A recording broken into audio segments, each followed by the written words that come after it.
all across America and around the world. This is Veterans Radio. This is Veterans Radio. And now, your host for today's program, Dale Throneberry.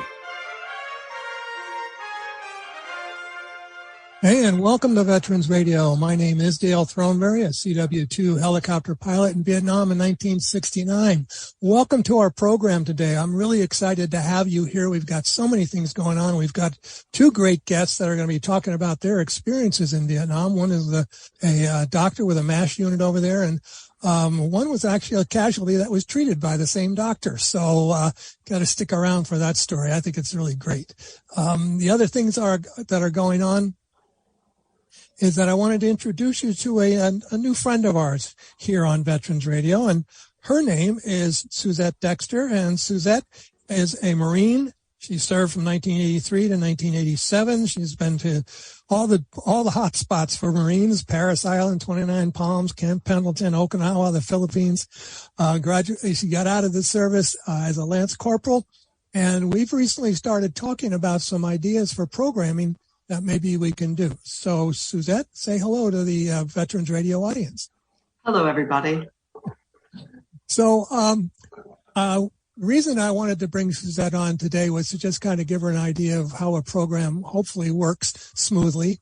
And the other thing was to talk just briefly about a program that she brought to me that we're going to try and put together ourselves later on this spring. So, Suzette, can you talk a little bit about the idea that you came to me with? Diane Carlson Evans. We're going to talk about her later on this spring. She was a nurse during Vietnam, and she went through a lot after Vietnam, after the war, when she went to the wall, and she saw the wall presented in Washington, D.C., and she wanted to know why there wasn't anything for nurses, because the nurses saved those lives of American veterans, American military servicemen and women. And, well, she fought for a very long time, and we want to go into her trials and tribulations of everything that she went through and the fight to get noticed. And she wanted it right by the Vietnam Wall, and she finally won that internal war of hers.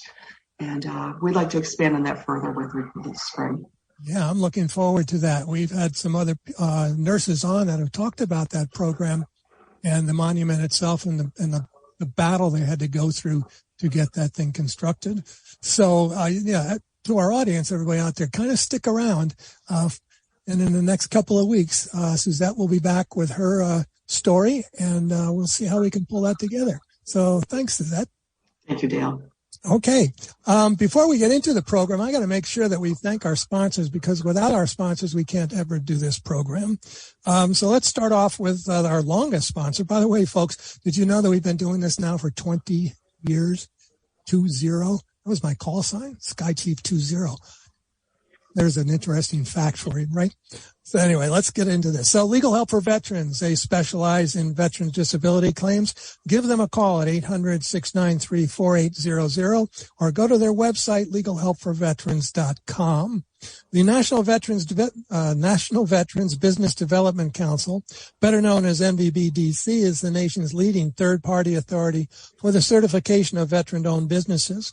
If you want to do business with the federal government or with many corporations and you are a veteran-owned business, you need to get certified and kind of prove that you are, because there have been some people out there that said they were veteran-owned and really weren't. So contact NVBDC at 888-237-8433, or you can go to their website, that's nvbdc.org. The Charles S. Kettles VA Medical Center here in Ann Arbor, Michigan. For more information about the medical center here, go to va.gov/Ann Arbor Healthcare.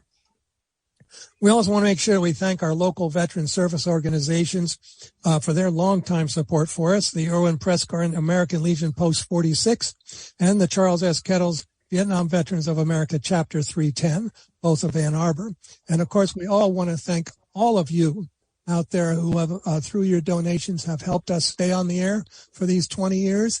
And we're going to do everything we can to keep our mission going for another 20, if at all possible. So let's get right into our program now. Joining me on the line right now, first off, is Dr. Reuel Long. MD. He was a MASH doctor in Vietnam, and his book is entitled MASH Doctor in Vietnam, a memoir of the war and after. Reuel, welcome to Veterans Radio. Good to be with you. It's great to have you on here. I'm really excited to talk to you today about this. And I guess I'm going to bring on Jim as well. So the patient in this case is Jim Dayline. I might be mispronouncing that name. But Jim, welcome to Veterans Radio.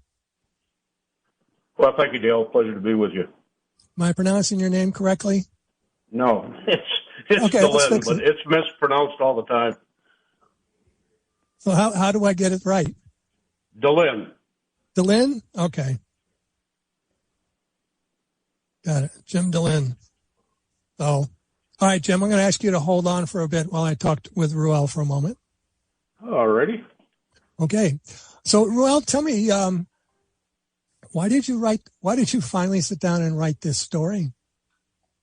Well, I kept a diary the whole, just about the entire time from the time I hit basic training through most of the Vietnam tour. And I had like most people, I bought a good 35 millimeter camera while I was there. I had a lot of photographs, and I had, I pretty well documented most of my experiences over there. And I thought about maybe someday I might write about it, but it was the Jim's contact that started it all for me. And I had already retired, and I'd gone with a veterans group over to Pioneer High School to talk to the kids about our experiences in Vietnam. And I told them about this guy that I had taken care of during my first month in Vietnam. And he was only a couple years older than they were, and he had graduated from Flushing High School. And I told him about how we took care of him, about what had happened to him. He was an athlete in high school and had lost his legs over there. And we talked about it, and I got home and got to thinking about that and wondered what happened to him. And I dug my diary out, and I had the whole description of that day in there. Didn't have his name. Couldn't think of it to save my life. And I spent a few weeks going with the internet, trying to find information on anybody who graduated from Flushing High School, who was a veteran from Vietnam. And I looked for weeks, and I couldn't find anything. And then I'd given up, and I was out mowing the grass out back on the farm. I was retired, of course. This was in 2014. And my wife came to get me, and she said, you need to come into the house and listen to a message on the phone. And I said, who is it? And she says, somebody you took care of in Vietnam. And I said, somebody you took care of in 1970. I said, I was in Vietnam then. She says, I know. So I came in and I turned on the record. I punched in the numbers and to listen to the message. And it was the voice on the other end said, if this is the Dr. Long of the famous 27th MASH, he says, you took care of me back in 1970. This is a stab from the past. He used that phrase. You took care of me back in 1970, and I just wanted to make contact with you. And he left his phone number. I knew exactly who it was. And I had to call him back. We had a long conversation, and my dad passed away a few weeks after that, and I was tied up with that for a while. But the next year, in the fall of 2015, we had our reunion at the Dexter Bakery in Dexter, Michigan. And we had a long visit about what each of us had done. And it was an emotional time. I can only imagine what that was like. Yeah, at the end of that meeting, as he was going for his medical appointments, he said, I had to find you again because I didn't get a chance to thank you for your part in saving my life. Well, that started, I got it all out again. And that's what precipitated me writing the book. It took me 6 years. Jim will admit it, I think. It took me about 6 years to extract his life story out of him, and it's a wonderful story. And I had to have it all before I wrote it. It was people need to know what casualties who survive and go home with the kind of injuries he had, what they go through. They need to read about that. And what they have to overcome. And Jim overcame a lot, and he's got a remarkable story, and I wanted people to know it. Well, we're going to get to Jim's story in just a minute. I guess I'll go that way. This is kind of a free-flowing conversation. Jim, what motivated you to give Dr. Long a call? Well, Reuel helped me do a tape to send home that he couldn't discuss my condition with my parents or anybody, my family, but he got permission in order for me to record a cassette tape and send that home. And I am a guy that saves things. Can't always find them, but I ran across that tape with Reuel's information, and I decided to give him a call and see if we couldn't reconnect. Those calls are awesome. Let's just put it that way. I've only had one like that, but it was somebody I hadn't heard from in 40 years, 50 years, something like that.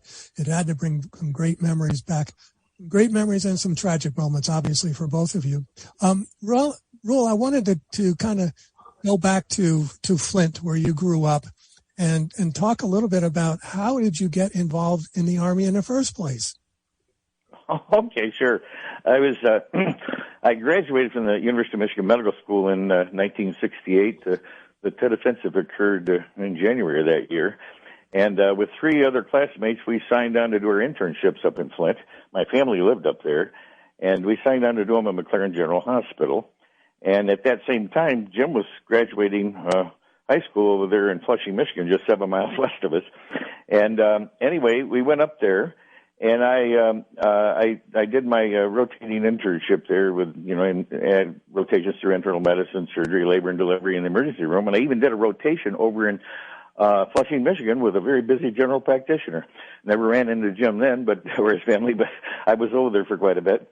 And then at the end of 5 months into that internship, I got the typical letter from the Army letting me know that I was an obligated volunteer and that I was now a member of the Army Reserves, and with the rank of first lieutenant. Well, I knew that eventually I'd be getting a call to active duty, just didn't know when, and I had not signed up for any kind of deferment to do any residency training at that point, and wasn't sure what I wanted to do. And so they called it a berry plan type thing. I wasn't involved in that, so I knew they were probably going to nail me right after internship. And so what I did is I figured I might as well get good use of my time, and I signed up for the emergency room. I worked the emergency room up at Gaylord, Michigan for the month of July of '69 after the internship. Went up there. I was supposed to work 24 on, 24 off. The other guy didn't show up, and I had to move into the hospital and work 30 straight days and catch naps when I could. Then I came back to Flint and still hadn't gotten a letter to active duty. And so I signed up to work the two emergency rooms in Flint at McLaren and St. Joe. Back then, it wasn't considered a medical specialty, and there was a big group, I think 80 doctors, primary care doctors, who had signed up to cover shifts, leave their office and cover a shift here and there. A lot of them didn't want to. They'd rather be in their office. So when they found out I was available, they would give me their shifts. And so I could work full time between the two ERs and get a lot of trauma experience. And matter of fact, I signed up for too many shifts. On New Year's Eve of 1969, I ended up working the day shift at McLaren, the evening shift at St. Joe, and the midnight shift back at McLaren, with an ambulance crew providing my transportation between the hospitals. And it was a very eventful 24 hours. I saw a bit of everything with the alcohol consumption around that time and all the car accidents. I had a lot to do. But I was able to sharpen my skills during those 11 months and had I ended up doing a lot of things at that young age, taking care of people with a pneumothorax. I trached the guy as soon as he got to St. Joe there was no way to establish an airway on him with an endotracheal tube, and I had to trach him myself. And so there was a lot of things that went on during that year that prepared me somewhat for what I would see doing triage in Vietnam. Not everything. You couldn't duplicate what you saw in Vietnam, but I did get some skills. And then, May the 4th rolled around with all the anti-war sentiment in the country, and then the Kent State shootings took place. The 4 students killed at Kent State and 1 paralyzed. And everything sort of mushroomed after that. And within 2 weeks, I got my 4th child was born, and I got a letter from the Army letting me know I was going to have to report for active duty down at Fort Sam Houston on July the 6th. That was the basic course for doctors, and after that, my orders took me to Vietnam. It was down there that I ended up signing up for some anesthesia training. So I wanted to interrupt you just for a second here, because your journey through medical school, and this is all in the book. The book is entitled "MASH Doctor in Vietnam," and the author is Reuel Long, and you did a whole bunch of things even before you got to medical school. This is what was interesting to me. Is I've written these down. So hold on. First of all, you got a teaching certificate. Right. So I did my practice teaching at Flint Central High School. Yes. All right. Then you worked at the Chevrolet plant in Flint. You worked at the police department. In addition to the emergency room, but you had 4 kids. I didn't realize this is the educational part of this, folks. I didn't realize that somebody with a family of 4 children could end up getting drafted. You can't see my fingers quotes. If I'd had the good sense not to go to medical school, I would have never been drafted, because back then, if you were married with kids, you didn't have to go. But once you finish medical school, selective service puts you in a different category. And they let you know now that, none of the other rules apply, okay? And so the term the Army used in all the letters is obligated volunteer. They let you know you just volunteered, okay? I never saw the word draft anywhere on any papers, okay? It was just obligated volunteer. Obligated volunteer. All right. So you ended up going down to Brooke Army Hospital, right, in Texas for your indoctrination. Yeah. While I was down there, it was the basic course down there. They put us through some of the crawling under live fire and getting familiarized with the M14, doing the map course and things like that out at Camp Bullis. But basically, it was there were a lot of lecture series on the different things we needed to know about diseases we might encounter, snakes we might have to treat, and how to treat war injuries and stuff. There was all of that. But while I was there was a big auditorium with a few hundred of us there, and there was a lot of anti-war sentiment there, too. And Colonel Mendenhall came in one day, and he said, I just want to address the doctors that have orders for Vietnam, general medical officers that have orders for Vietnam. I'd like to interest some of you in an extra 4 months of training in anesthesia before you go over. You're still going to have to go, but if you're interested, come and see me over at Brook. And I went over and talked to him. And it sounded pretty good. It sounded like something I might enjoy. And he sent me up to the military academy at West Point, that beautiful campus on the Hudson, that historic place. And I got to go up there for 4 months at that little hospital. They got a nice big hospital now, but it was just a little two operating room thing in the heart of the campus. And there was one anesthesiologist there and one nurse anesthetist, and that anesthesiologist who had trained up in Minnesota. His job was to teach me anesthesia as much as he could in 4 months before I was to go to Vietnam. And it was a wonderful experience. I couldn't believe that you got sent to West Point. I only wish I'd gotten sent to West Point. Well, I tell you, the funny thing is up there, I learned right away, whenever I went out of the hospital on that campus, I just kept my hand right up to my forehead. I was told I was going to have to do that, or I was going to wear out my right arm, because the cadets would salute everything that moved. Everything that moved. You couldn't go anywhere out there without just keeping your right hand right up to your forehead, because they'd wear you out. They saluted everything, your car, everything. So that I found out right away. Well, that was interesting. Unfortunately, well, it's a nice little interlude before you got to go to the to Vietnam. Yeah. We got to go back. The family got to be there with me for that. It was nice. They put us out at Stewart Field in some empty housing out there, and what was called camping out. They gave us cots and blankets and utensils, but we didn't care. We got to all be together anyway. And then after that 4 months, we went back home to get settled in before I had to step on that airplane at Bishop Airport for Vietnam. Okay, so you went over to Vietnam in November of 1970? No, I went over December the 1st. That was a rough day when we all went over to Bishop Airport. It was a small airport back then, just one place to go in and out, and a portable ramp going up to the plane. And I was there with my wife and 4 kids. My parents, my 2 brothers, and my sister saw me off that day. And I flew out on December 1st, flew out to Oakland, got bussed over to Travis, just sat in the terminal all night, and then caught a plane. It was Seaboard World Airways, is what it was called. It was a freight hauler back then, but they had converted it to haul troops. And I took that up to Alaska. We deplaned briefly there, and when we took off, I was thankful I had not been 3 or 4 days earlier, because the pilot pointed out as we took off headed for Japan, the people on the left side of the plane could look down and see the crash of the of the DC-8 that had crashed in an aborted takeoff on the 27th of November, just a few days earlier. We could see that wreckage. They lost about 45 troops, Army and Air Force troops that day. They had like 229, I think, on board. Most of them survived. A lot of bad burns, but most of them did survive. But the people on the left side of the plane could look down and see all of that rubble still on the field down there. And fortunately, I was on the right side of the plane. I didn't care to look at it. The trip down for basic training was my first experience on a commercial airline, and I wasn't that easy about all this anyway. And so I didn't even care to look at it. So I just sat back and watched the ocean for an awful long time before we got into Tokyo in a driving rainstorm. So. Yeah, that's a long. That was a long flight, 12 hours. Oh, that is. You when you take a flight like that, you appreciate how much of the planet is water. Looking down and wondering what if we had some kind of emergency, where do we go? Where's the emergency landing spot? way out here in the middle of all this water. So it was a long haul, and then driving rainstorm for the landing, and then from there off to Benoit and. Landing in Benoit was funny because as we're getting off the plane, it's night and they got floodlights on the plane. And as we're deplaning, here's this long line of ragged-looking troops in jungle gear just jeering with a lot of profanity because they're waiting to board the same plane to go home because their tours were over. But they were letting us know what suckers we were. And a lot of bad language and stuff, but that was quite a night. It was. They certainly do try to get you off. They want you off that plane as fast as possible. Oh, they did, and they were pretty rugged looking, pretty ragged.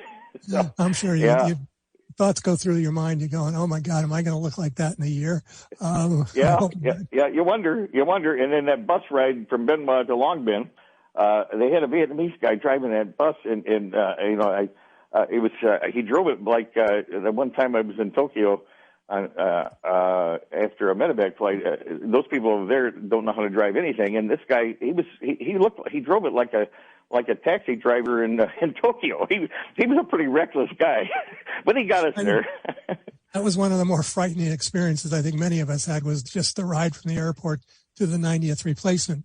All right. So once you get to the 90th replacement, you got sent up north. Where did you end up in Vietnam? Well, what happened, I was only in Long Bin about 12 days getting familiarized with it. I did some cases at the 24th evac there and got familiar with the equipment. And after about 12 days, some major sat me down with another guy who had taken the course somewhere else. And he looks at us and he says, well, one of you has to go north and one has to go south.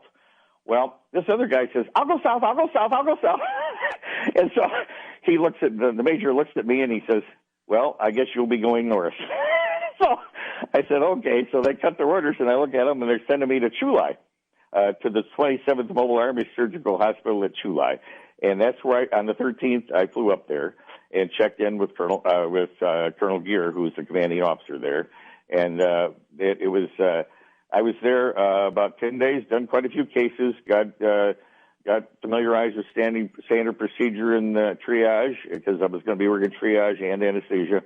And it was about 10 days before Jim was flown in. Okay, this is a good time to switch over to Jim just a little bit. So, Jim, how did you end up in Vietnam? What's your story? Were you drafted or did you enlist? I enlisted. I went. I'd been out of high school for a while. Had a few. I was working at the truck plant in Flint, and I knew my number was going to come up in the draft, so I decided I was going to beat that and joined. I felt that number one, it was my duty, and number two, I looked at the GI benefit, the GI Bill, as a benefit that would help me out considerably, and it has. So I joined and went to basic at Fort Knox. I stayed right there for advanced individualized training. I was in the armor. I was an armor crewman there. And then I went to Fort Benning, Georgia, to infantry OCS officer candidate school. Okay. And upon graduation, they sent me back to Fort Knox because I did a branch transfer from infantry to armor. Since I had previous experience there, the powers that be felt that I could serve in that capacity, so I was sent to Fort Knox and went to armor officer orientation, and I was stationed there in the 5th of the 33rd Armor. We supported the armor school and did a lot of training with the M60 tanks. Okay. All right. So then you ended up going to Vietnam at the, you got there in November, if I understand right? Yes, I did. I got there in November, and same circuit. Well, I took the scenic route when we left Travis Air Force Base and went to Hawaii for refueling, and then to Guam, then to Okinawa, and then finally into Benoit to the 90th Repo Depot. So right. Yeah, that's the way I got there, by way of Hawaii. Yeah, well, I can always say I've been to Hawaii for 2 hours.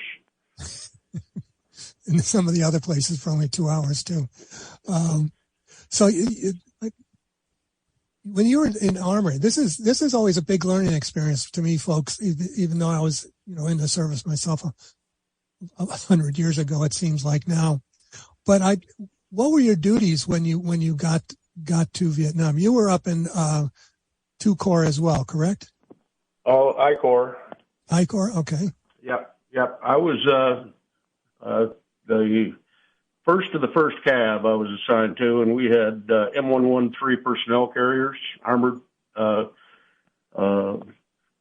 personnel carriers, with a couple Sheridan tanks in our platoon. I was a platoon leader, and our job was to patrol our area of operation, and we'd go and set up a defensive position in the field, and then we would do foot patrols to make sure that there weren't any bad guys about.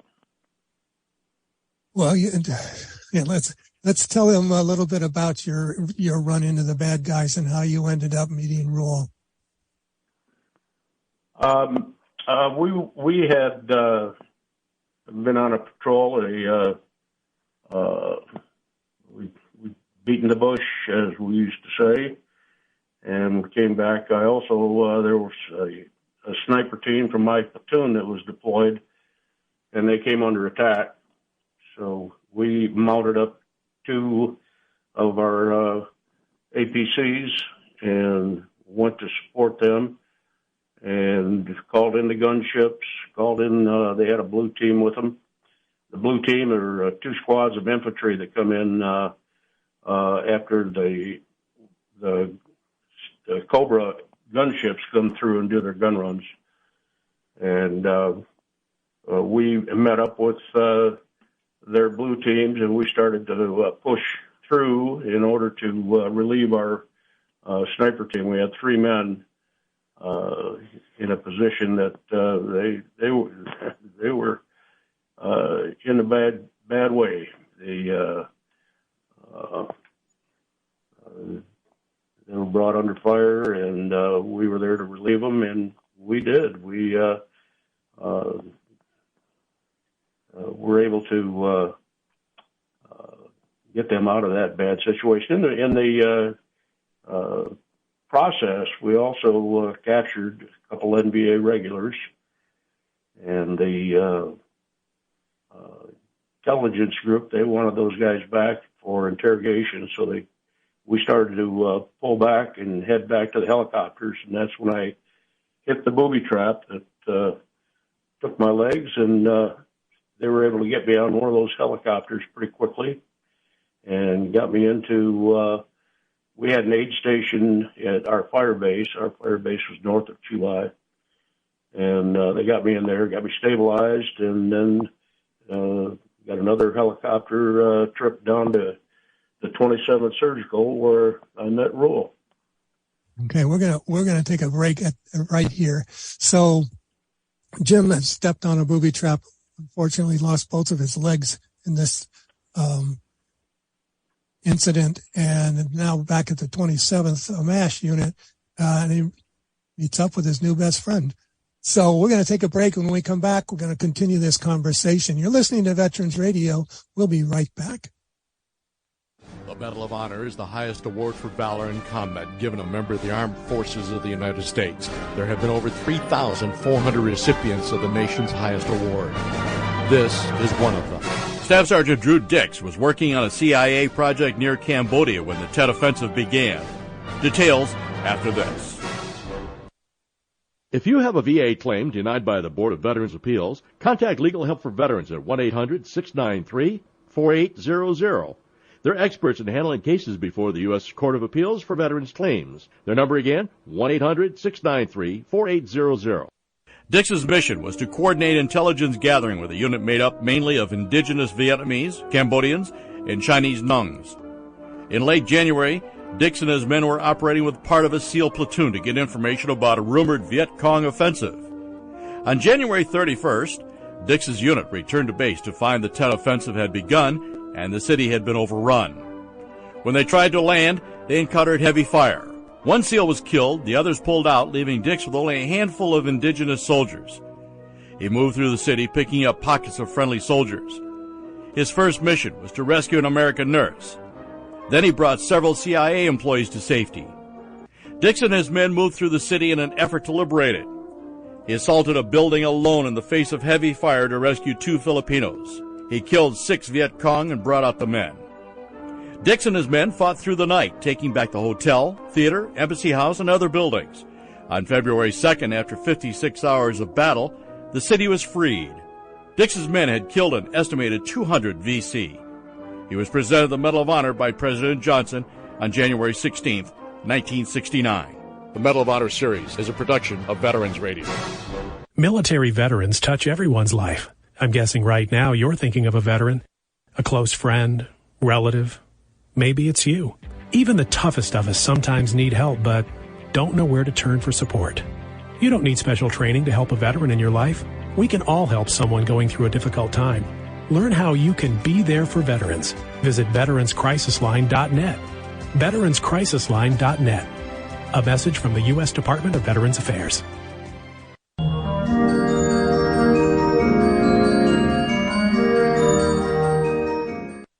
We're back here on Veterans Radio, and we are talking with Reuel Long, who was a doctor in Vietnam, an anesthesiologist, actually, and he's got a relatively new book out called MASH Doctor in Vietnam, Memoir of War and After. And we're talking with Reuel and also one of his patients, which if you were listening earlier on, we were talking with Jim Deline, who had stepped on a mine, unfortunately, or a booby trap. And I got 2 quick announcements to make before we can get back into that interview, which I think is, to me, it's really interesting and fascinating. I did want to remind everybody that we just got an email sent to me reminding me to tell you that the VA hospital anywhere across the country, or now the VA itself, is offering free emergency care to veterans that are in a suicidal crisis. This is really important news, and I think it's really valuable for our audience to understand this. So if you are a veteran or you know of a veteran who's in a suicidal situation, they don't have to go to the VA. They can go to any emergency room anywhere in the country, and the VA will pay for it. They might have to get reimbursed, but the VA will pay for it. So if you know anybody in that situation, make sure that you let people know that this is something that is available to them. I really want to make sure that they do that. We're going to talk more about this new change at the VA and a number of other things going on at the VA, health and disability claims and so forth, next week on our benefits program. So I just wanted to make sure this little announcement got out today. I thought it was really important. And the other thing is that you just heard a Medal of Honor segment that we do every week here on Veterans Radio. And if you'd like to sponsor that, you can. You can dedicate it to a person. You can dedicate it to a unit, dad, whoever it might be. So you can just go to our Veterans Radio website and check it out. You'll find it on there. It's called A Salute to Service. I think that's what it's called one of these days. Yeah, it's Salute and Honor. That's a program for you. And you could sponsor the Medal of Honor segment. So anyway, sorry for the diversion. Let me get back here to Reuel Long, who was in Vietnam in 1970-71. So Reuel, you got pretty busy there in Chulai at the MASH unit, didn't you?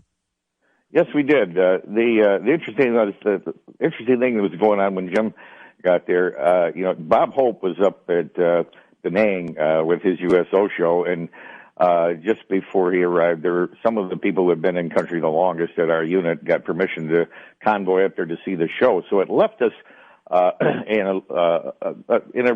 with reduced number of personnel. And so, but Jim was fortunate with the surgeon that I was with, the team that greeted him and took care of him when he arrived. The surgeon's nickname was the Rabbit, and that guy had the fastest, most efficient pair of hands, surgical hands I have ever seen, and that includes my entire career. I've never seen anybody that could operate like him. And he was Jim's surgeon. When Jim got there was the nurses and the Rabbit and me there to take care of him and stuff and get him stable and ready for surgery. But it was, the Rabbit, by the way, is still alive. Some of us are gone that were there then, but The Rabbit is still alive. He became a plastic surgeon after Vietnam, and is actually, when I talked to him a year or two ago, he had made 3 trips back to Vietnam to operate on kids. But he's still, he's retired, of course, but he's, talked to him a few months ago. He was in good health then. After that initial thing, it was busy the whole time I was there. The busiest time we had, though, was in late March, around the 27th, when we had the firebase Marianne attack, which was the deadliest attack on any firebase throughout the entire war. And I had been bouncing back between the operating room doing anesthesia and triage, and it's sort of, I think they lost track of how long I'd been awake, and I pulled a couple of real long shifts, day and night in surgery, and then got assigned to triage thing, and I'd been about 3 days with almost no sleep, and somebody finally realized I was getting pretty tired, and they told me, they said, go to your room. There's a D-Rose party. There's a party, some guy going home, and they call it a D-Rose party, date of estimated return from overseas party. Anyway, the pharmacist had the job of spiking the punch bowl, and I wasn't anybody that used alcohol. So they said, go get a good drink out of that. That'll help you unwind, and hit the sack. You can sleep all night. So I did what they told me to, and not being anybody used to alcohol, one drink out of that thing pretty well had me dizzy. So I went and hit the sack, and then as it turns out, I fell asleep right away, but I was only asleep for about 10 minutes, as it turns out. And George, the chaplain, was shaking me, waking me up. And he says, come on, Long, you got to get up. And I said, go away, George. They said I could sleep all night. Go away. I've been slept for days. And he said, you've got to get up. I said, leave me alone, George. And finally I heard the word mass cal. He said, we've got a mass cal on our hands. They need you. They're going to need you in surgery. And I sat up, and I sat up on the side of the bed and looked at George, and I said, George, I'm dizzy. I might be drunk. He said, no. He says, no. He says, you'll be fine. He says, wash your face. I'll get you some coffee. You can go do triage till we open the fourth operating stall. So I stood up, washed my face, and slugged some coffee, and got my clothes on and headed over to triage. And walking in there in triage in a situation like that, if there was any alcohol effect, it's gone right away, because the chaos in there changes everything. I mean, just the smell of the place, the evaporating blood and everything, and the place packed with casualties. And so what I did is I started making sure we had good ID lines and people, and helping the surgeons. Every surgeon was there, and they're sorting through trying to figure out who needed to go to surgery first. You know, if you needed to go right away, it was called ASAP. If it needed to go instantly, it was it was it was sooner, ASAP, sooner than ASAP. So anyway, they got it sorted out right away, and I wasn't in triage too long before they were ready to open our fourth operating stall. And so I went over there and ran that for we went day and night there for a while till we got through all the casualties. And at the end of it, I was just 28, but my feet were kind of swollen and spongy, and I actually had pitting edema of down in my legs, I could push in like somebody in heart failure, and the imprint would stay right there. And so, as it turns out, at one point there, I think they started directing the helicopters elsewhere to let us recover, because I went to sleep at one point and actually woke up because I was hungry, and I realized I had slept for 24 straight hours. And I only woke up because I was hungry, and I ate a can of Vienna sausages. The wife would send me stuff like that from home, and went back and slept for a few more hours. So MASCAL is mass casualties, right? Yes. Yeah, that was, yep. that's, I got a little text there. What does that mean? So I think that's important to understand that the doctors, Reuel, one of the things that, and Jim, one of the things that I've learned in doing this program over the years is that, we've come to really respect what the other people did in the other branches, because we really didn't have a clue of what you guys were doing. And, I'm just flying around in the sky, picking up people and stuff, but I didn't know what happened when they got back on the ground or what they were doing before I got there. And, I just have to admire you, for the work that you were doing. I mean, there are many, many people that are still alive today because of the work that you and the other doctors and nurses did. And that gives me my segue over to Jim DeLynn to talk about what he remembers of that day after he got put on that operating table. Jim, can you tell us what you remember? Jim, are you still there? Can you hear me? Yep, now I can. Okay. So I was just gonna, if it's okay, do you remember what happened that day after you got into the MASH unit? Oh, yes, I do. They kept asking me questions to keep me awake and alert, and I was getting tired of that because I just wanted to get some pain pills or something, a shot for pain, and they said, well, you already had that. You've got those marks on your forehead. And, but it wasn't doing much for it. And, when Reuel came up, his voice was pretty calming. I wanted to be knocked out. I wanted to get in the operating room and let them do what they needed to do. And,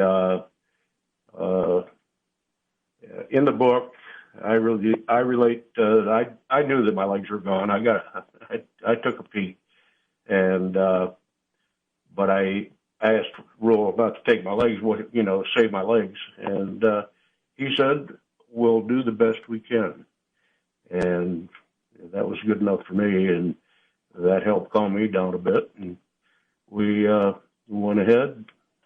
He did his magic and put me to sleep. And then I woke up in the intensive care unit after that. How long did you stay in Vietnam before you were sent to probably to Japan, I'm guessing? Yeah, I was there for 7 days. And then they shipped me, well, by that time I recovered enough that I could travel. So. Okay, and then where did you do your recuperation here in the States? I ended up at Valley Forge Army Hospital in Phoenixville, Pennsylvania. Okay. Conveniently located for you, right? Well, it was the military will send you to the hospital closest to your home of record. So that was it, especially with the specialty and with amputees and plastic surgery and a number of other specialties that they took care of at Valley Forge. Well, obviously, and I encourage people to read this book. It's just a great story about two men. MASH Doctor in Vietnam by Reuel Long, MD. Reuel is spelled Reuel S. Long. You can get it. I think you can get it on Amazon and so forth, can't you, Reuel? Out there, it's on Amazon and I think Barnes and Noble, Target. I've seen it all over the place. Oh, really? Okay. And, yeah. And probably if you want to get an autograph copied, let me know and I'll make sure that, I'll get in touch with Reuel and get you one of those. Sure enough. we're laughing a little bit about this, but it's an amazing recovery, I think. And Jim, if you could just kind of give our audience a little idea of what your life was like after that occurred and after you got out of Valley Forge. How did things work out for you? Well, there was a little bit of wandering at first, and I'll admit I jumped in a bottle for a while. I drank a lot of alcohol in the period to, I guess, use as a crutch, so to speak. And but I did have a little bit of wanderlust, and I ended up went to Spain with a friend of mine who was in the Air Force, and he got stationed near Madrid at Torrejon Air Force Base. So I went over to Spain, and not too long after that, my girlfriend, who was now my wife, my bride of 47 years, she came over, and we went down to the little island of Samos in Greece, and we lived there for a while. And then when we came back to the States, I had a Volkswagen van, Volkswagen camper, and we traveled for 2 years around the country. Oh, that's great. But then you used your GI Bill. Well, not quite yet.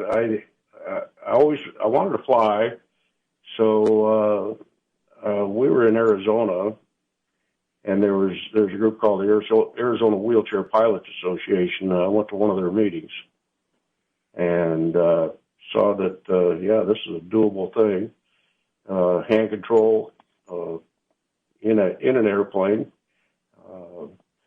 something that I was very interested in. So my wife and I, Carol and I, we ended up out in Richmond, Virginia, where they had a flight school utilizing a hand control and Piper Cherokees in order to do flight training. So at that time, I went ahead and got my pilot's license, and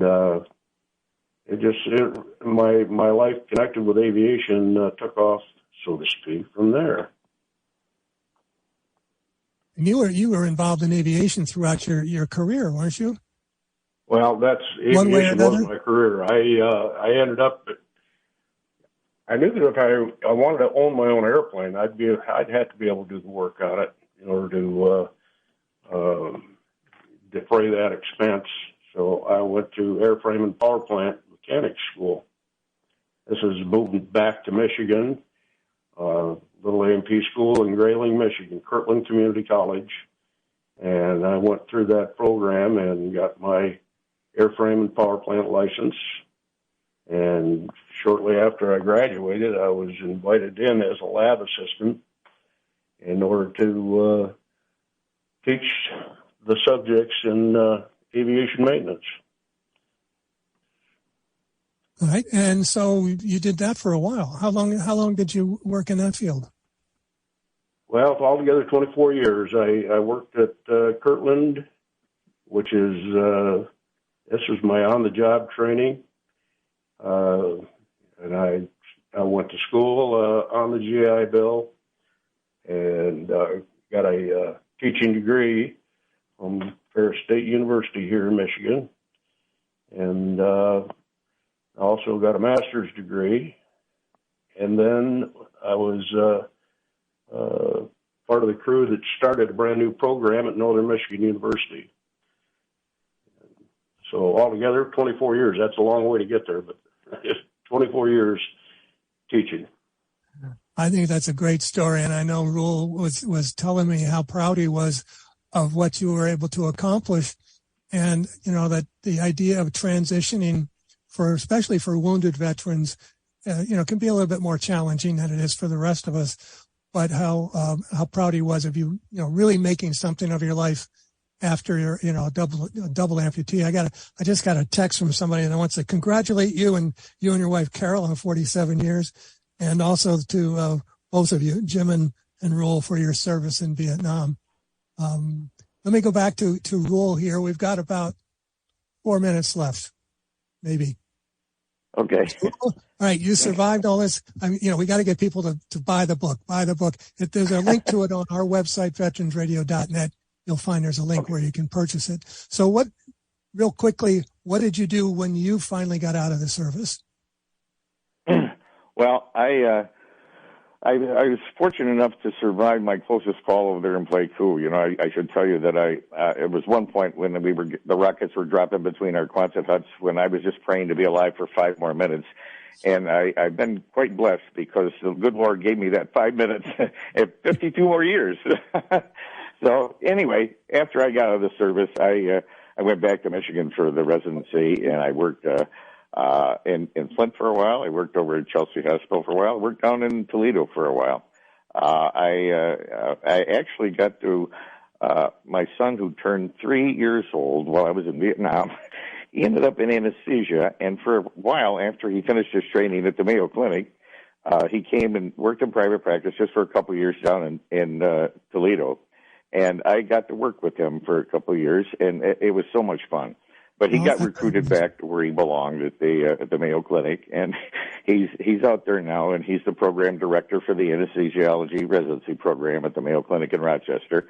And so he's out there, and I'm retired on the farm, taking care of the pond and watching the grandkids, and hoping to be around to see some great grandkids. So we're out here in the same place that I lived in when I was a resident, just northwest of Ann Arbor, on 30 acres out here, where it's nice and quiet, and I still have to look up every time I see the University or St. Joe helicopter go over. I can't, the helicopter blades always get my attention still. And so we're out here enjoying our retirement, and we've been married. We were high school sweethearts, got married after I finished junior college, and we got married in 1963. So it's 1962. I'm sorry. And I better get it right. Yeah. So it's been quite a few years now. By the way, one thing I should tell you that I got a kick out of Jim when I asked him when we reconnected. I said, "Did you have any trouble with alcohol?" I got such a kick out of his answer. He said, "No, I didn't have a bit of trouble with alcohol. There was a lot available. I drank all I could get." And so I thought, well, okay. But when I asked him what straightened him out, he gave credit to that woman he married, and she's a wonderful gal. Well, I think, a lot of us went through taste testing a lot, put it that way. Yeah. For a while until we came to the realization that this, wasn't doing us any good, and we needed to get a hold of what's really important. I wish we had more time. There's so many more little interesting anecdotes that you throw in your book, not only about your service in Vietnam and your temporary duties and some of the adventures that you had there. And the same with Jim. It's little biography is in there as well. So I would encourage people, as I say, to get this book. It's really it's a good, easy read, and you're going to learn a lot about the time. There's a lot of social things that were occurring while everybody was in Vietnam that most of us weren't even aware of until we got home, and suddenly things changed all over the place. The name of the book again is "MASH Doctor in Vietnam: A Memoir of War and After." The author is Reuel Long, and Reuel is spelled Reuel, MD, and it's a good story. He's got pictures of both of Reuel and Jim on the cover, and it looks like somewhere in, I think is that Pleiku by chance on the cover? No, the picture that they put on the cover, that's a shot at the site at the beach there. Where the 95th evac is at the base of Monkey Mountain. That's where they sent me after we closed the surge on the 16th of May. I went up there next, and that's a shot of you can see the little fishing boats out there in off the shore there, and that's the base of Monkey Mountain in the background there. I never got that far north. Oh, okay. Monkey Mountain. No, I was in 3 Corps the whole time I was over there, but we did have that. I think you mentioned it before. I think it was the 24th evac hospital there in Long Binh. And, Long Binh. Yeah, they'd bring you in there and they would let you get used to the weather and the equipment and stuff there before they sent you out. Well, I wanted to thank you very much, Reuel, for the book and also for knowing you. And the idea of putting this whole thing together, I think, is great for our audiences to understand a little bit more about what happened to, not only to the infantry guys on the ground or the helicopter pilots through me, but also the docs and the nurses and everybody else that was involved over there. It was quite the adventure for all of us. It was a little bit scary too, but and we remember this all the time. So anyway, I want to thank both of you for being on the program. It's been a privilege to talk to both you and Jim on Veterans Radio today, and I appreciate you taking the time and talking to us. And I hope that we can get together at some time, maybe at the bakery, and reconnect. Okay, very good. Thank you. All right, thank you, Jim, very much. All right, that's our program for today. We will be back next week with our benefits program. And so if you have any questions to ask to our experts, make sure you send them to me by my email. That's dale@veteransradio.net. And we will talk about those next week on Veterans Radio. The name of the book, again, is MASH Doctor in Vietnam. You can find it on our website, find it on our Facebook page. And for the rest of you, have a great upcoming week. And until next week, this is Dale Throneberry for Veterans Radio. You are dismissed.